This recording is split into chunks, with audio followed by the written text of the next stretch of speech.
This last scene takes place on the island, Mammocoke Island,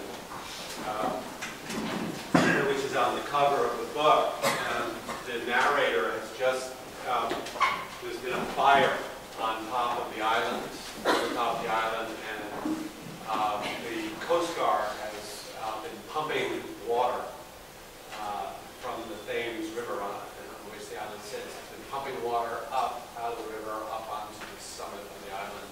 And the narrator is going up to the top with his newly discovered family and is looking for a cave up there where years before, which he knew as a child, which years before Indian bones had been discovered. I walk to the far end of the ledge and begin pushing through a spread of honeysuckle, following the faint trace of broken limbs and dead leaves stained by crushed berries. Where are you going? Miriam asks. I'm going to the blue cave. I haven't seen it for years. Finding the hidden cleft that cuts sharply off the summit, I drop on all fours and ease backwards down the crag into rock shelter. Less a cave than a broad overhang of up-tilt schist exposed by centuries of wind-driven rain and erosion. Rock shelter burrows into the hillside like an empty eye socket in the skull of the island. The entrance is hard to find. Undercut beneath its rock floor, it's impossible to climb up to without ropes. And even swinging down to it from above usually means dropping a few feet through a thick tangle of sawbriar, poison ivy, and stinging nettles. But today's fire has cleared off much of the cover. I have no trouble working my way in the cave's dark opening. Fragments of illegible graffiti, smoked and faded, cover the overhang and outer walls like petroglyphs, mysterious markings with mysterious intentions. Pieces of glass are scattered everywhere, exploded bottles. I can tell by the dank odor of overproof alcohol and urine that I'm not looking at the underage fun of a high school campout. I smell despair. The drinking is recent. The jagged bottom of the broken bottle still holds 2 fingers of dark rum, peppered beneath the peppering of soot. At my feet, a quilted sleeping bag is matted to the stone floor. Singed polyester batting buds from the damp remains like bean sprouts. A small black book protrudes from under the corner of soaked fabric. I nudge it out from under the sleeping bag with my foot, recognizing the gold leaf lettering and the frayed leather binding. The red satin edges of the authorized King James Bible still catch the light despite the flooding waters of the Thames. What's down there, Uncle Taylor? Angie is calling from above. Stepping out of the cave, I see her hanging from the rock above. She's on her belly, edging down the crag, feet first. She calls again over her shoulder. I'm coming too. No, you stop right there, Evangeline. Don't you come down here, goddammit. Go back, now. I yell loudly, too sharply. Angie freezes on the rock face. She starts crying. We share the fear of things suspended. Angie, sweetheart, come back up here. Evie, it's all right. Come on. Miriam is calm but forceful on her knees above us. She gently takes hold of my sister's arm and pulls her firmly back up. She is looking down at the book in my hand. Ben and Gemma stand over her shoulder. I'm sorry. Everything's okay. Give me a minute. I wave the Bible overhead at the gathering on the rock above me. I can't get away from the conference, even up here. Someone's been sermonizing on the mountain. I do not mention the alcohol or the despair. Turning back to the cave, I squat in the entrance, opening the book again to the folded bookmark jutting from the top of the Bible. There's a picture of a woman, a naked pole dancer on an escort service flyer. She separates the book of Malachi and the Gospel according to Matthew. I try to carefully separate the sodden pages of heavily marked passages, scribbled shorthand, circles, underlining with urgent exclamation points litter the orderly text of numbered chapters and verses. Fragile as wet tissues, the thin pages cling to one another as if in desperation, resisting my attempts to pry apart their secret. The Bible will not survive.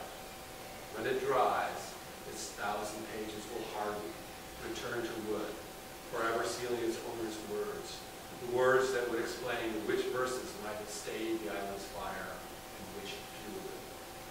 I return the bookmark to its place. The perfectly shaped young woman looks uncannily like Miriam. There is no tattoo. She leans backwards from the brass pole, her large airbrushed breast pointing heavenward as she high kicks apart the Old and New Testaments. From somewhere below, a droning wail rises in the air of Namco. Ghostly in pain, it's hard to tell whether it belongs to man or beast, or to the island itself. Everything stills. Tossing the Bible back into the cave, I climb quickly back up the ledge. Miriam is standing up, alert, her arm around Angie. Ben and Gemma are down in the ashes. Silently, as if having spotted some rare wildlife, and wave urgently for us to join them. We step quietly off the rock into the cover of the forest. Oh my God, I think that's him. Miriam whispers in my ear. She points through the trees toward a man pacing back and forth along the rocky shoreline below. He is agitated, talking angrily to the river, as if scolding himself for an unrevenged humiliation. His gray hair is woven into a single thick braid down the back of a shapeless Canadian Army surplus coat. He howls again, spreading his arms to the sky, a pastor of rock shelter. That's the man who was with your grandmother yesterday in the salt marsh. I recognize the coat and the braid. It's Melvin Ockham, Ben says quietly. He looks over at me, the bone man. He turns back to the muffled anger of the man on shore. No one speaks. We are an audience, ill at ease, watching a performance of private anguish through the proscenium of thinning scarlet trees on the stage of the gray river's edge. Pucka, pucka, pucka. The sound of a small motor drifts in and out again with the shifting wind. He works for the Mashantuckets, and continues. Odd jobs. He's not a member of the tribe, but they take care of him. He's a Mohegan. Petty said he used to be a shaman, a local minister. Everyone calls him Bones. Pucka, pucka, pucka. A flat-bottomed John boat rounds the island into view. Riding the swells of the coming storm, the open boat heads toward Namco. A young man at the helm leans forward, arms behind him on the motor's throttle. He steers around the submerged rocks and into a sloping granite tidal pool, then turns to raise the engine as the boat grinds noisily to a halt at the feet of the man on the shore. Words pass. The old man has quieted. He stands firm momentarily, arms folded, and lifts the hem of his heavy coat and steps carefully over the gunwale. He takes a seat in the bow, facing the younger man in his turn. It is John Joseph, still facing back. His windbreaker snaps in the wind about his large frame. Both men pick up an oar, digging them into the shallows to push the boat back into deep water. They act as if this has been staged many times before. Joseph lowers the engine. A shiny ear of corn on the back of his jacket, Schmitz of 1999, reappears as he throttles up the outboard and turns away from Namco. Joseph's weight lowers the boat's stern in the water, lifting Melvin Ockham in the bow. The Mohegan sits slump-shoulder, looking back at the island. We should go home. Gemma is looking out at the sky at the coming storm. Wait, Miriam whispers. The bone man has raised his hand. He sits up straight now, staring up the hill, his arm extending toward us. Joseph turns in his turn. We all step